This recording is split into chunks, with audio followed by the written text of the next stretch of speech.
Hey guys, welcome back. So today we'll be making a Basque cheesecake. It's the complete antithesis of a New York style cheesecake. It's browned on the top, there's no water bath, there's no crust. Pretty simple. These ingredients are going to be available in your pantry.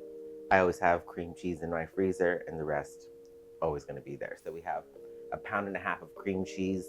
I have some vanilla sugar here. You could use regular granulated sugar if you'd like. Eggs, vanilla, some heavy cream, a little bit of flour, and some salt. Unlike a traditional cheesecake, there's no crust here. Super easy. It's gonna come together really quick. Let's get started. All right, before we start mixing our ingredients, I'm gonna get my pan ready. I'm just gonna brush with some butter, just softened butter. You can microwave, you can have some melted butter if you'd like. But I just have butter that's out, soft, and ready to spread. So, quick coating. Now let's get started with the mixing. We have 1.5 pounds of cream cheese, and now we're gonna mix that up. Whip that for about 1 minute before we gradually add the sugar.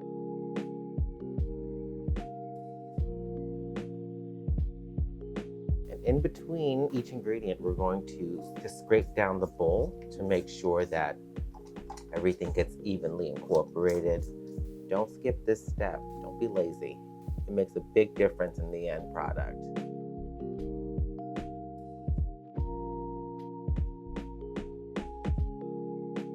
Before we crack the eggs in, I want to tell you guys, please crack it into a bowl first and not just crack them straight into the mixer, because if you get shells in there, you don't want to be digging them out in the mixer. And when we add the eggs, we're gonna add them in one by one, giving it about 30 seconds in between each one, or until it's lightly incorporated before we add the next. So let's do that now.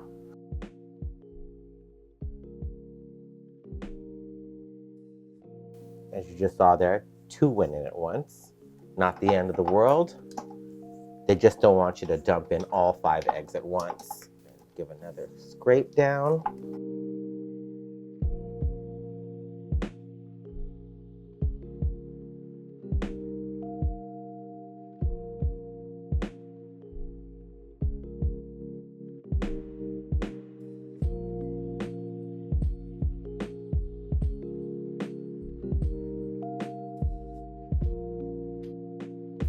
One last scrape before we add the rest of the ingredients. You don't want to see any streaks of yolk.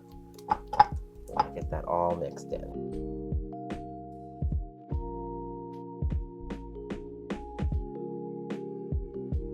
Then we're gonna add a half a teaspoon of salt. And since we already used vanilla sugar, we don't have to add extra vanilla, but I like things vanilla, so we're gonna add a half teaspoon of vanilla as well. So now we're gonna add the 1.5 cups of heavy cream.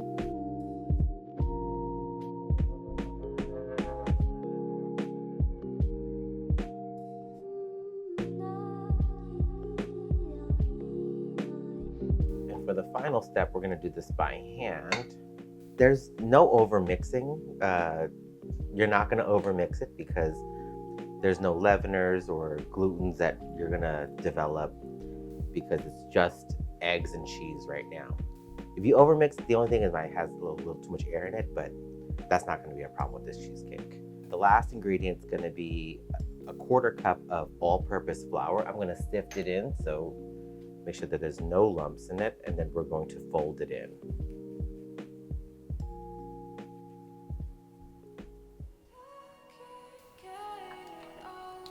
No need to be gentle. This is your opportunity to, if there are any lumps or clumps that you see, you're just gonna just smash them into the side of the bowl. We're gonna pour this into our buttered springform pan. If you don't have a springform pan, you can line it with parchment paper.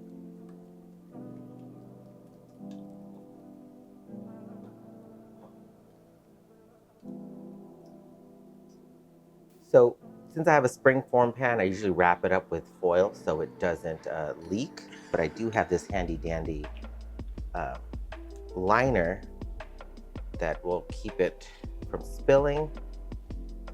Or if we were gonna put this in a water bath, this would protect it. But This cheesecake does not require a water bath. It's gonna just go directly in the oven, 400 degrees for about an hour.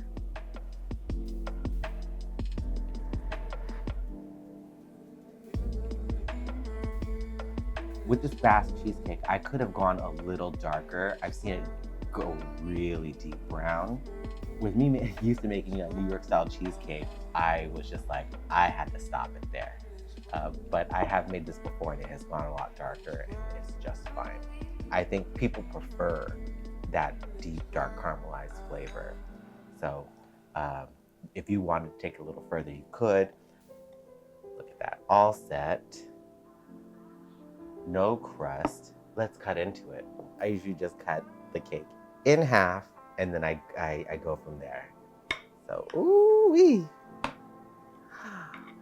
Ooh, look how easy that sliced up. So I'm gonna do this quarter.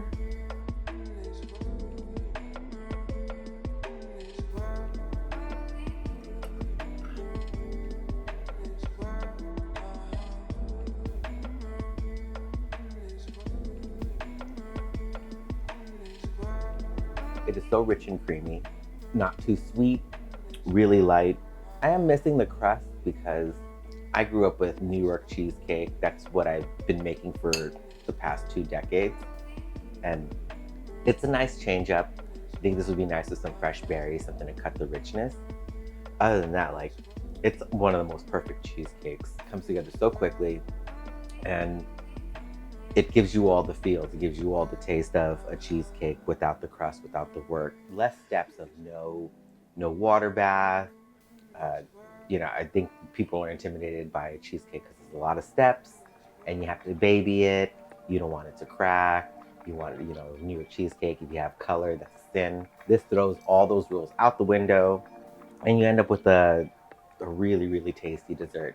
I don't think I know anyone who doesn't like a cheesecake unless you're lactose intolerant, but I'm lactose intolerant and I eat this anyway. So I'll suffer through just for you. But anyways, you really should try to make this. Cheesecake is a really forgiving recipe. I think this original recipe asked for 2 pounds of cream cheese and extra eggs. But since I was using a smaller pan, I had to adjust it so it didn't overflow. Today I used a 9-inch pan, a springform pan. You could go with anything larger. You just have a slimmer cake, but I wouldn't go with a smaller one because then it would just overflow, because this one was gonna overflow. But anyways, if you like the content that I produce, please like, share, subscribe, comment. Tell me what you want me to make later. If you want me to make a more fabulous cheesecake like my peanut butter Reese's cheesecake or a white chocolate raspberry cheesecake, same lines, just a few different ingredients, maybe another extra step or two. Make this today. All right, thanks for joining me and we'll see you next time. Love you, bye.